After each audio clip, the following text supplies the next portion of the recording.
Dengan mengikuti pembelajaran ilmu ini, terutama alhamdulillah sangat bermanfaat buat anak cucu kita, dan alhamdulillah pula dalam harapan kami kita bisa bersilaturahmi dan bisa bertatap muka seprovinsi Banten. Ya, terima kasih. Waalaikumsalam warahmatullahi wabarakatuh. Assalamualaikum warahmatullahi wabarakatuh. Saya Ibu Teti Ernawati dari GEW Kabupaten Tangerang sebagai anggota. Di sini saya menemukan ilmu yang memang baru saya pelajari, ya Bu ya. Insya Allah dengan ilmu ini kebetulan bisa saya terapkan karena di lingkungan saya, terutama lingkungan yang kecil, ya Bu ya, itu kita ada ibu-ibu PKK dan posyandu. Jadi insya Allah mungkin saya bisa menyalurkan ilmu ini dan memberikan penyuluhan kepada posyandu yang setiap bulannya dilaksanakan. Assalamualaikum warahmatullahi wabarakatuh. Bismillahirrahmanirrahim. Assalamualaikum warahmatullahi wabarakatuh. Nama Ibu Haji Emi Udin, GOW Kabupaten Serang, bidang sosial. Mudah-mudahan dengan dapat ilmu yang kami akan terima pada malam hari ini, kita bisa menyampaikan kepada masyarakat setempat dan kepada organisasi yang saya pimpin juga, Ibu. Terima kasih.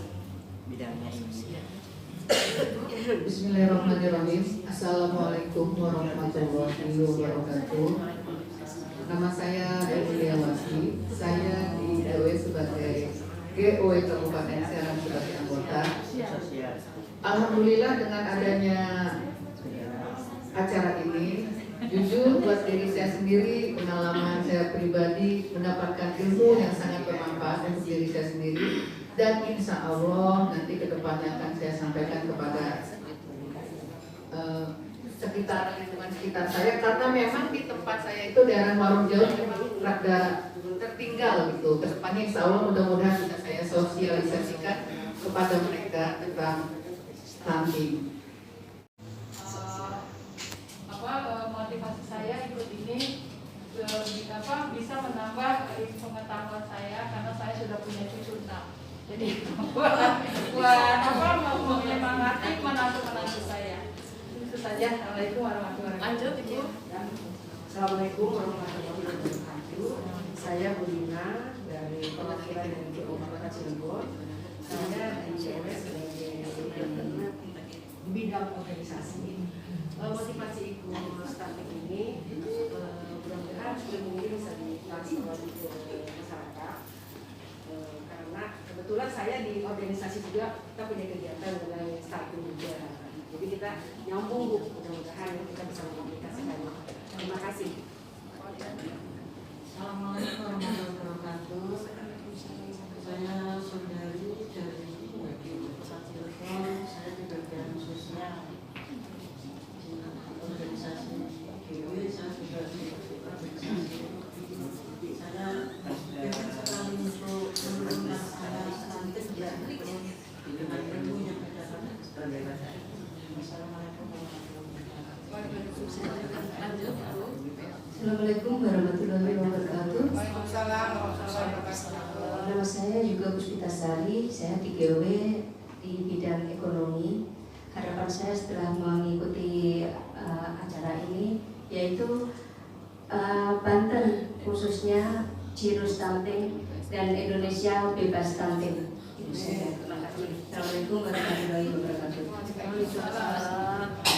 Assalamualaikum warahmatullahi wabarakatuh. Saya Ibu Hadi Rosada, bidang GOW dari GOW Kota Cilegon, bidang ekonomi. Harapan saya dengan mendapatkan ilmu tentang penurunan stunting, insya Allah bisa bekerja sama dengan stakeholder setempat dan mungkin dengan PKK, DWP, Dinkes dan lain sebagainya, sehingga kami bisa mentransfer ilmu yang kami dapat. Terima kasih. Assalamualaikum warahmatullahi wabarakatuh. Assalamualaikum warahmatullahi wabarakatuh. Saya dari GOW Kabupaten Serang sebagai bendahara, dan saya mengikuti pelatihan di sini. Alhamdulillah. Ini masih ada 100 paraji, ya kan? Jadi paraji itu dukun beranak. Ya. Artinya, nah ini masalah-masalah yang ada di masyarakat tentu ibu-ibu yang paham, termasuk masalah nikah anak tadi, gitu kan? Termasuk orang yang nggak peduli dengan kesehatannya. Baik ibu-ibu, tentu yang punya pengalaman di lapangan itu adalah ibu-ibu. Tapi sebelum saya masuk merefresh kembali apa yang sudah kita peroleh di masyarakat, sosialisasi stunting ini. Nah, saya ingin bikin kesepakatan kelas untuk agar kita tercapai tujuan kita di sini. Nah, kalau bagi peserta yang terlambat dikasih apa? Suruh nyanyi atau suruh apa? Nyanyi. Disuruh nyanyi. Ya, Bu panitia nanti meminta untuk pesertanya nyanyi dan joget. Oke, satu. Yang kedua, nanti kalau sudah situasi nggak kondusif, kalau saya bilang halo, nanti jawabnya hai ya. Kalau bilang hai, jawabannya halo. Hai. Halo. Oke sih Mas, itu sudah sangat bagus. Sehingga tercatat, ya kan? Tercatat, bukan kemudian datang karena punya masalah. Apalagi kalau sudah dibilang anaknya stunting, weh sedih, merasa aib gitu kan. Nah, jadi ini Ibu, intervensi spesifik itu yang berkaitan dengan gizi secara langsung. Tadi asupan air susu ibu. Jadi ibu gampang cari memberikan materi itu ya. Bagaimana ibu ngajarin aja. Misalnya kumpul ibu-ibu yang pasca salin ya. Pasca salin kumpul. Apa ibu datang ke rumah kunjung. Hai. Halo. Ibu gak kunjung ke rumah. Ajarin bagaimana caranya menyusui yang baik, yang benar. Kalau air susu tidak keluar, kenapa itu? Jadi kan kita sudah pengalaman tuh. Ibu sudah ditetein berapa? Ibu sudah ditetein berapa kali? Alhamdulillah. Ada yang berapa paling banyak? Yang merasa di atas 4? Nggak ada. Nah, malu. Asupan di sini ini cakupan KB itu juga rendah di Banten ini kan. Nah, jadi sudah dia nggak ikut KB, bikin anak terus, tapi nggak bisa caranya untuk mesejahterakan anak. Cumanya bisa bikin aja. Jadi Bu, kegiatan kita itu gampang di masyarakat itu, ya kan? Nanti dicatat Bu, maksudnya ketika kita melakukan sosialisasi bagaimana cara menyusui yang benar, gitu kan? Kan kita sudah punya pengalaman menyusui kan? Iya. Ada yang nggak punya anak tapi kan menyusui bapaknya. Coba.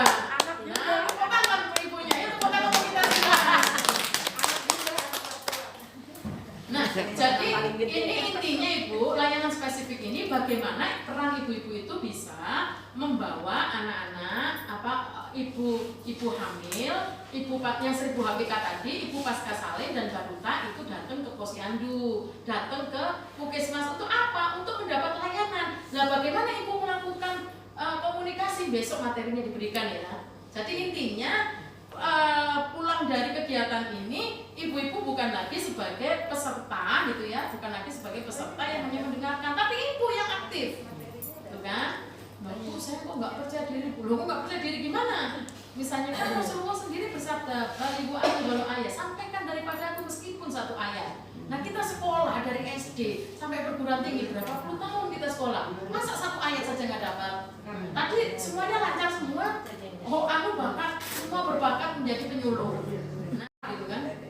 Nah coba ibu bikin itu sehingga presiden tahu, wah keren Banten gitu ya. Nah karena Banten ini kan tepuk tangan untuk kita semua.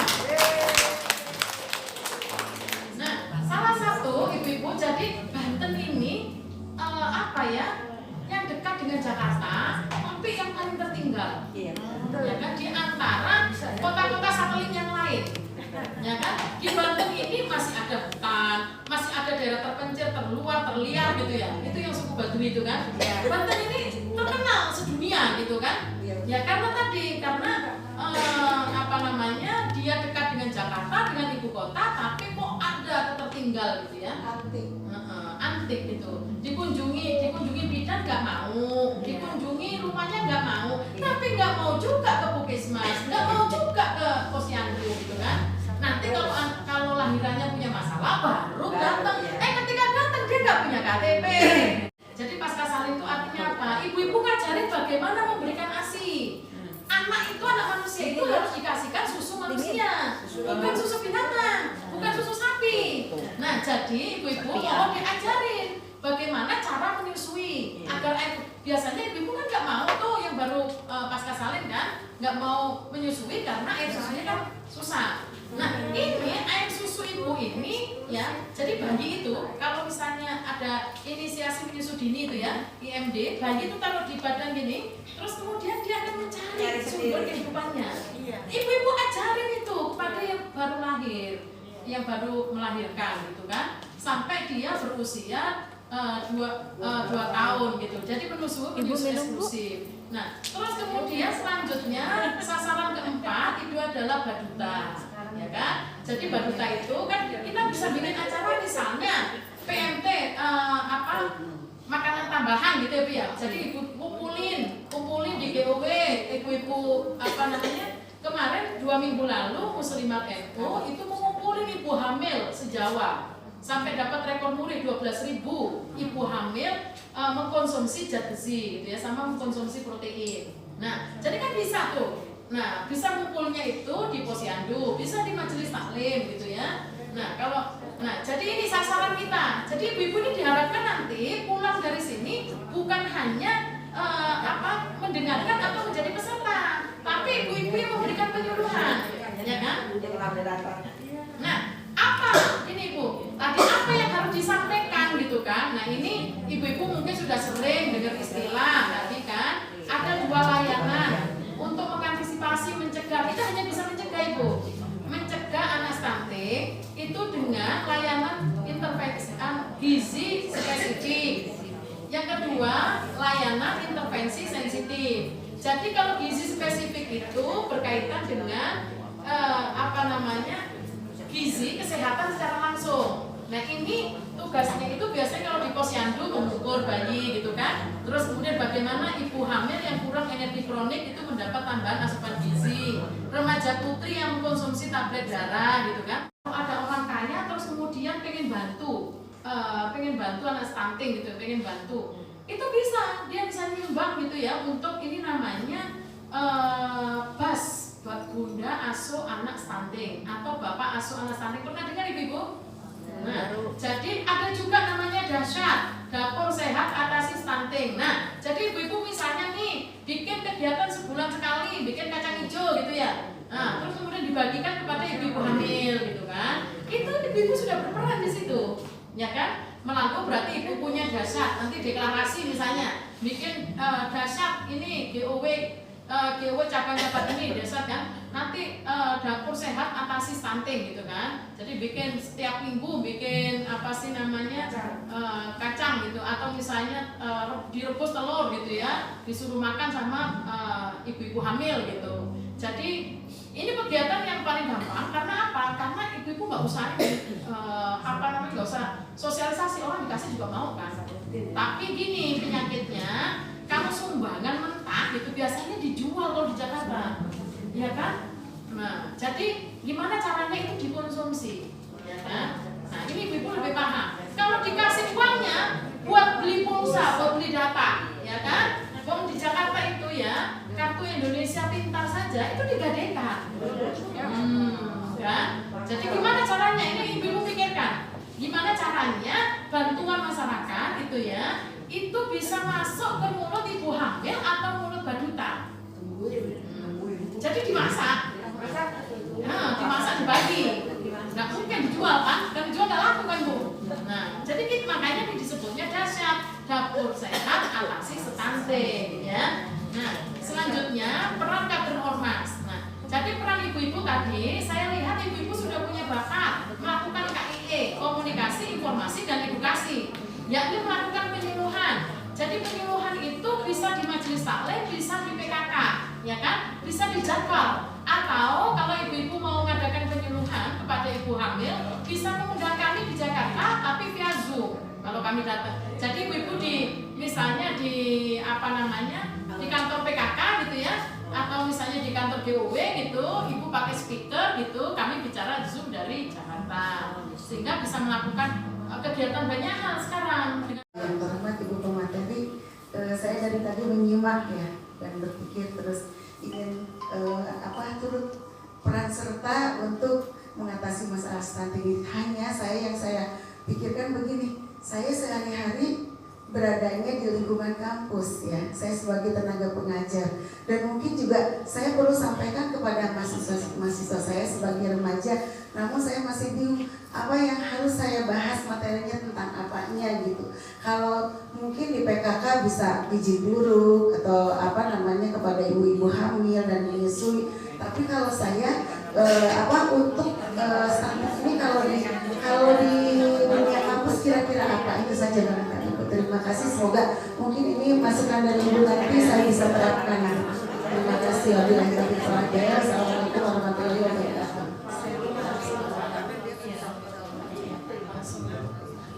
Jadi saya jawab satu-satu ya Ibu. Ya, dunia kampus ini strategis kan? Karena apa? Karena kampus itu kan berarti mempertemukan kita dengan remaja-remaja pranika. Nah, di remaja-remaja pranika itulah yang kita itu sambil misalnya bisa sambil kuliah, Ibu mengajar mata kuliah apa Ibu? Saya mata kuliah Pancasila dan Kewarganegaraan, kemudian hukum bisnis ya, dan entrepreneur.